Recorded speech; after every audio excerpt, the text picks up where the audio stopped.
Olha, falar do Lula para vocês. Toda essa história, vamos falar da reestruturação do governo, né? Todo mundo muito chateado com isso, muita gente especulando, né? Pô, esvaziou o Ministério do Meio Ambiente, esvaziou o Ministério dos Povos Indígenas, né? Levou o COAF de novo para o Banco Central, aquela maracutaia malandragem do Paulo Guedes, Bolsonaro e tudo mais. Agora, o que o Lula falou? Ele falou: o jogo é o jogo jogado, né? A gente quer tudo perfeito, a gente quer que a oposição faça tudo o que o governo quer, não vai fazer, não vai fazer, né? O Lula disse: agora, né? Eles mexeram nessas questões, nós vamos conversar. Tem veto do presidente que pode entrar, tem o veto confirmado pelo Senado ou derrubado pelo Senado ou Câmara. Tem uma história muito longa e, de fato, eu acho que, inclusive, eu me penitencio, né? A gente está ansioso demais, estamos traumatizados com Temer e Bolsonaro, tanto tempo de desmando, corrupção, vagabundagem, né? E delinquência. Então a gente fica muito preocupado com isso, mas o Lula está. Essa fala dele, cada vez mais, toda vez que ele fala, ele se mostra senhor dos acontecimentos. De fato, tem que ter humildade aqui para entender isso, né? Quer dizer, e outra coisa. Primeiro, ele está dizendo o seguinte, né? Traduzindo o que o Lula disse: esse remanejamento do Ministério do Meio Ambiente não é certo que ele vá acontecer, não é garantido. Está lá, os itens estão colocados no texto, mas isso precisa ser aprovado. Será que vai ser aprovado? Se for aprovado, pode ser vetado, né? O Lula vai conversar com essas pessoas, falou que vou conversar com eles. É claro que eles estão fazendo isso justamente para conversar com o Lula, para conversar, que seja com o Padilha, para ver como é que vai fazer, né? O parlamentar, ele quer ser ouvido pelo presidente. Então vamos entender. O Lula está falando uma coisa muito séria, que é o seguinte: não podemos criminalizar a política. Sem política, o que vai ser? Se fechar o Congresso, né? Quer que o Lula feche o Congresso? Não. Então ele é muito realista e pragmático nesse sentido. Uma dorzinha de garganta aqui, viu? Que coisa, viu? Para com muito, dor de garganta estranha. Tô cansado já de ter dor de garganta. Que coisa chata. Pode, por favor, ir embora? Alguém pode, por favor, aí fazer um hike para mim? Para tirar minha dor de garganta? Folgada, né? Faz um hike aí para ela. Reiki, né? Reiki. Faz um reiki aí para mim. Quem faz reiki aí? A Doris está reclamando, está dizendo: baixa o volume, minha filha. Então, se eu estou gritando demais, abaixa o volume. Simples. Não é verdade?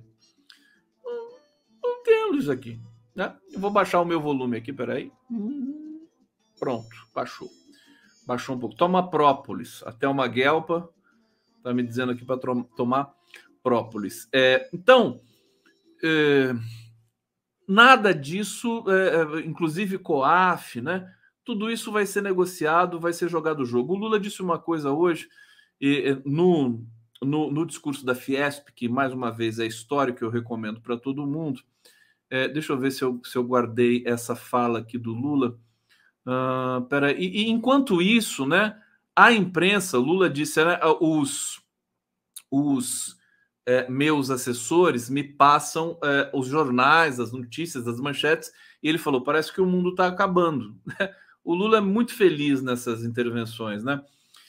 E de fato a gente tem que ter senso de ridículo, né? A imprensa está lá chuchando, é só intriga, e nós aqui também do espaço independente, a gente acaba mergulhado nesse turbilhão, né?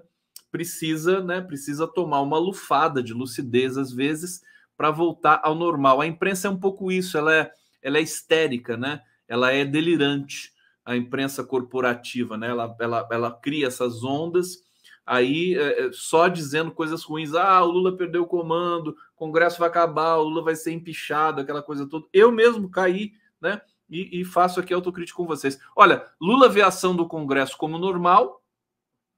Olha a inteligência do cara.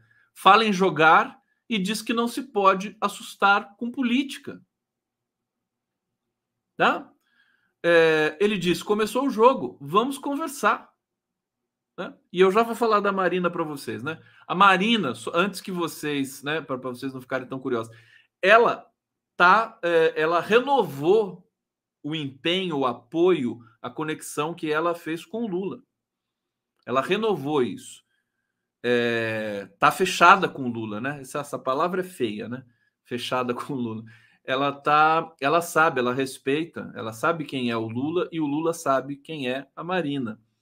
E tá todo mundo tentando fazer intriga entre os dois para que ela deixe o governo. E essa questão do petróleo na margem equatorial brasileira, chamada de Foz do Amazonas, a Petrobras recorreu, o IBAMA vai impor mais estudos ou outras questões, e aí você vai ter, é assim que funciona, né? Não tem que ficar desesperado, que é o que o Lula está dizendo para a gente. Bom, o presidente Lula afirmou ver como normal o embate entre o Congresso e a ministra do Meio Ambiente, Marina Silva, minimizou a crise gerada pela medida provisória de reorganização da esplanada, que desidratou a política ambiental, quer dizer, mas ela precisa ser aprovada, né?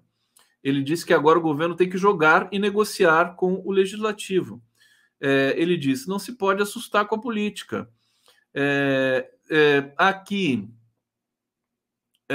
a Folha está levantando aqui que o governo Lula agiu para tentar evitar derrotas em áreas prioritárias e acabou dando aval para a desidratação do Ministério de Marina. A articulação política do governo cedeu à pressão do Centrão, principalmente dos ruralistas, para evitar o esvaziamento da Casa Civil. Tinha comentado isso ontem com vocês aqui. Apesar de dizer que o que aconteceu foi normal, Lula convocou uma reunião para sexta com Marina. Ué, a reunião não é normal? Isso aí também é normal. Com Marina e a ministra Sônia Guajajara para discutir o cenário de pressão do Congresso contra a agenda ambiental. Deixa eu ver aqui. Seu discurso na Fiesp, ao lado de ministros, Lula não mencionou Marina especificamente. Ele começou dizendo que, ao ler o noticiário, teve a impressão de que o mundo tinha acabado. Ele disse, e vocês viram aqui, vão ver no final da live de hoje, Lula foi derrotado pelo Congresso, acaba-se o ministério disso, acaba-se o ministério daquilo. Eu fui ler e o que estava acontecendo era a coisa mais normal.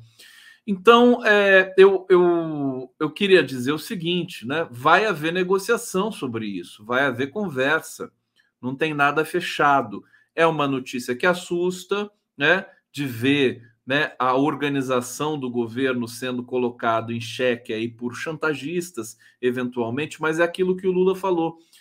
Fora da política, o que resta é a barbárie, né? E o Lula tem estômago, tem capacidade para negociar esse tipo de coisa. Talvez nós não estamos lá porque nós não temos. Agora, nós temos de ter humildade de entender que ele tem capacidade de administrar esses conflitos, né? Porque senão o Brasil fica ingovernável, né? Ele vai precisar do Congresso, não tem como escapar disso, a gente não pode criar ilusões de que o Lula vai confrontar o Congresso. Se ele confrontar o Congresso, se começar a pressionar demais, você vai ter uma tensão. E essa tensão, o Lula sabe muito bem disso, esse tipo de tensão, talvez a Dilma não tem a intuição e a vivência do Lula, né, política, para naquele momento ter antecipado o seguinte, quer dizer, a tensão que ela não se curvou. Vocês se lembram disso? Ela não se curvou. Foram tentadas umas negociações assim de maneira muito precarizada ali com Eduardo Cunha, Mercadante, mas não deu nada certo, né? E aí eu me lembro que quando o Eduardo Cunha abriu o processo de impeachment, a Dilma falou assim: "Tô aliviada, pelo menos acaba essa chantagem". Mas o que acontece, né? Aí quem sofre com isso? O povo brasileiro. Você tem uma crise institucional infinita, né? Que redunda no afastamento da Dilma, e aí depois você tem uma besta como o Bolsonaro assumindo a presidência do país. Então veja, o Lula ele é capaz de engolir sapos, de aguentar esse jogo, né? Esse jogo difícil das elites brancas, enfim, todas elas que estão ali no Congresso, mas ele aguenta isso para proteger, né, os brasileiros, os trabalhadores. E ele teve sucesso nessa estratégia nos 2 primeiros mandatos dele. Será que vai ter nesse terceiro? Provavelmente sim. Provavelmente sim, né?